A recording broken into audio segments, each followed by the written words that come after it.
Welcome. In this video, I'll show you how to change a Google Maps business name. All right. Let's say, for example, I'm going to go right here besides my home. And here's a imaginary business of mine, which is Don Tisoy Hotel. Now, what we're going to do here to edit the particular business name is just tap on it. All right. Once done, go ahead over to this pane right here. And as you can see, there's an option called Suggest and Edit. All right. Just go ahead and click on it. Now, once done, go ahead and tap on the name itself.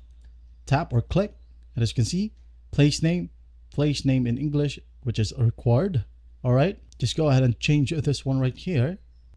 Let's say, for example, Don Tisoy Hotel 2.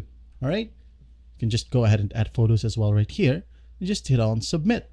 Now, once you hit on submit, it usually takes a day or two for Google Maps to review the changes, all right? And that they will eventually send you this particular email right here. All right, as you can see, we have accepted your email. Your edits to Ryan's Hotel was accepted. Thanks for making maps more accurate and reliable. All right, and that's basically how you do it. Well, I hope this video helps, and I'll see you in the next one.